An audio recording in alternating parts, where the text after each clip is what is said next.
Hello YouTube, apologies for not uploading for the past couple of weeks. I've had exams and been revising for them, haven't had time to make any videos or to upload them, and I don't really have much time tonight because I have to cook tonight, which is annoying, so I'm going to try and do this all in as few takes as possible and in as few segments as possible so I can try and just get it going and get it out of the way. Okay, so a couple of weeks ago I went up to Dartmoor with Mortal Oak to film a couple of scenes for his video Who Am I?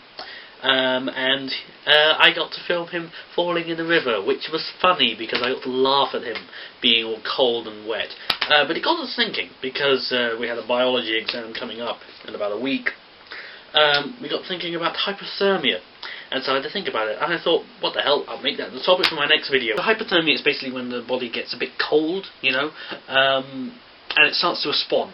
In order to try and warm itself up. For example, it will make your muscles start twitching involuntarily. This is what we call shivering, so that's a reaction by the body to warm you up. Also, the hairs on your arms, unless for some reason you shave your arms, I wouldn't know why you would. I mean, I know girls shave their legs, but shaving your arms? Basically, the hairs on your arms will rise up because they get pulled on by little muscles underneath the skin, and they form a layer of air, of insulating air, to try and keep warm stuff in. Warm stuff, I mean heat. Heat is warm stuff. Another one is vasodilation. Basically what happens is that the blood vessels in closer to your skin will close up so that blood doesn't flow through them, so that less blood goes near the surface and less heat is lost to the atmosphere around us. And also the metabolism inside you, in your cells, in your liver, and in the various places where chemical reactions go on, will speed up, so it'll release more heat energy, so it'll keep you warm.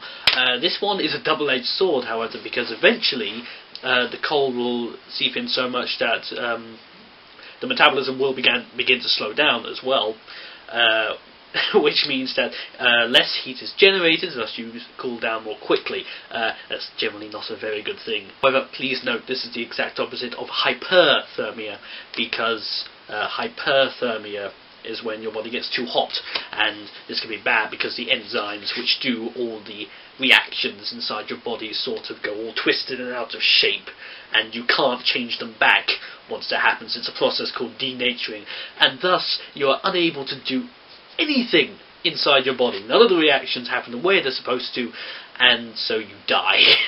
There's also behavioural responses to hypo and hypothermia. For instance, moving out of a cold spot to get into a warmer spot, or vice versa. Moving yourself so that less of you is orientated towards the sun, or more of you is orientated towards the sun. That's something that a lot of reptiles do. A lot of endotherms being cold-blooded creatures. Please be cold-blooded.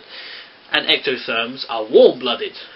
I think and hope, and if I'm wrong, it's going to come up here saying wrong. Also, there are certain animals, particularly the horned lizard, I believe it is, I think it's a horned lizard, are able to change their body shape so as to increase their surface area and take in more heat. They're able to actually flatten themselves out, which I think is a pretty cool part of nature, to be able to completely change your body shape in order to take in more heat.